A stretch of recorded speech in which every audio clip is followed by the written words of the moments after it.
Sometimes you have a wife, and that wife will look at your bedroom and say, I don't like it. Even though you built her a headboard, you made the closets look nice, you mount the TV on the wall, you keep it kind of clean, you put some photos on the wall. She'll say it doesn't look nice. So, what she'll do is have you remake your headboard.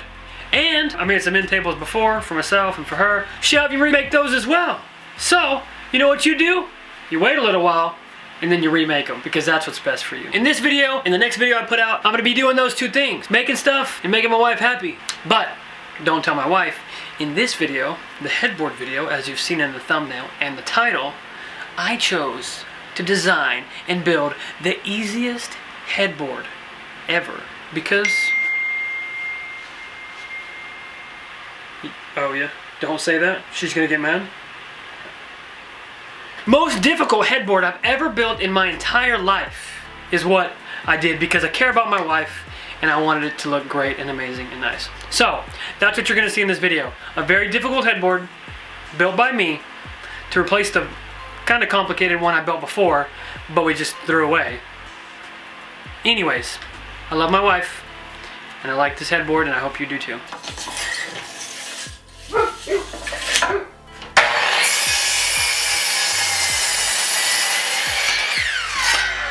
So to start off this headboard, I started breaking down the 2x6s that I got for the outside frame of the headboard. We wanted the width of the frame to be a little more, or around 4 inches, and when you buy a 2x4 at your big box store, it's going to be 3.5 inches wide. So I went ahead and got 2x6s and then cut them to the width that we wanted for it. When you're building furniture with dimensional lumber like 2x4s or 2x6s, it's always super obvious whenever you just use a plain old 2x6 and don't mill it up at all, or a 2x4 for that matter. So it was really nice to take a 2x6, bring it down a little bit, and then utilize that. It gives it a nice, unique, individual look.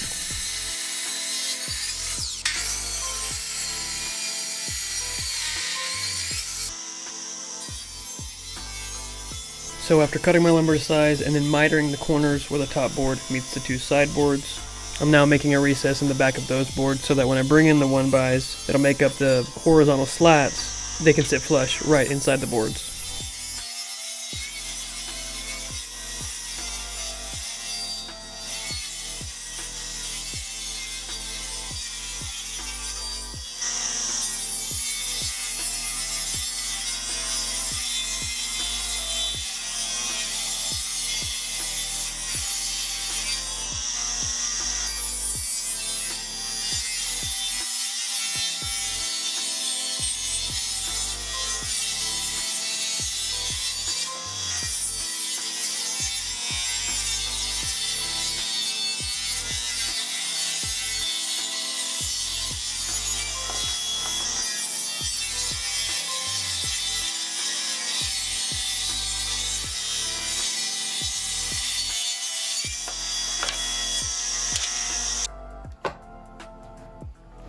Keeping with the trends of some of my latest videos, I go ahead and choose to use dowels again for this project.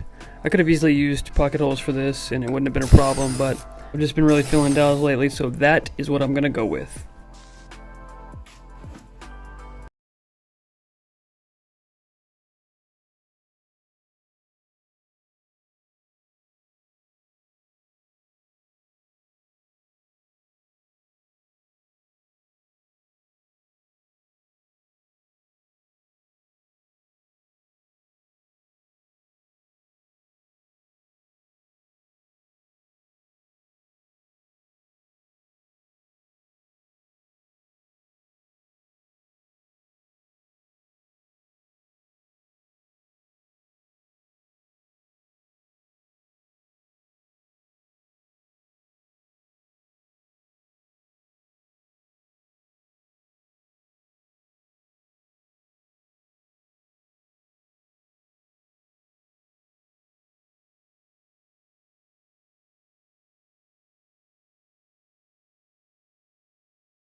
You know when you go in to grab some lumber and a lot of the boards are a little funny looking, but there's not a whole lot to choose from?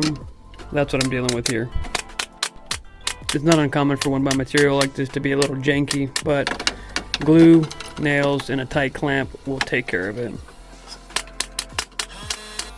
This last 2x6 that I'm cutting didn't get cut with the original 3 because it'll have to be cut to fit.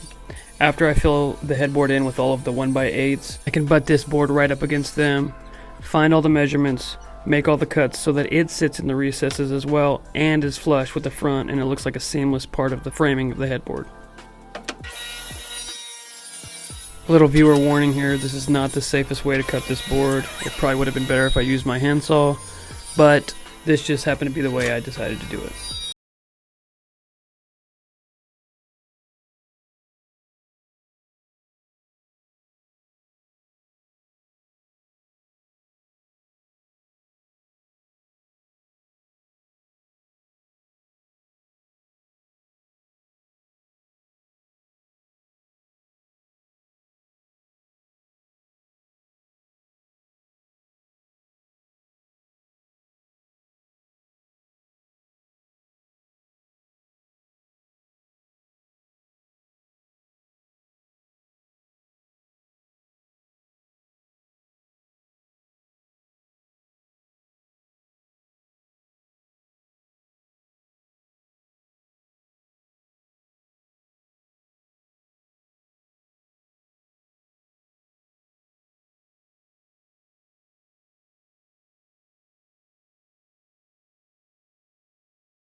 Process. I love dramatically changing the color of something just by using a nice stain.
Alright guys, that is the end of this most complicated headboard you'll ever see in your entire life. I'm lying. Build video, honestly, I hope this video is easy to understand. The headboard is easy to understand, and you make it and it makes you happy. If you're interested in building this headboard for yourself, you can head to my website, thereformationwoodshop.com. There you will find complete plans with every single dimension and all the supplies needed to get this done. On another note, something I need to address. Recently, I became monetized by YouTube, and what that means is when you watch my videos, I make a little bit of money, and I actually got my first check from YouTube for $100. It's not a whole lot, but it's money, and it's important that I show and tell you that I am very, very grateful. So to show you guys that I am very grateful to you and all of you who watch my videos, I'm gonna give that $100 away to one of you lucky subscribers. You gotta be subscribed to this channel, that way I know you're authentic and you're real, you're part of the crew, and you gotta like this video. Follow me on Instagram at the Reformation Woodshop. Let me know you've done all three of those things in the comment section down below. And in next week's video, yeah, that's right, you heard I'm putting out a video next week as well. I'll announce the winner. I will see you next week in the next video. Am I a real YouTuber now? I've got no idea. Consecutive videos? Oh my gosh. I love you. I appreciate you, and I will see you in the next video. Thanks, guys.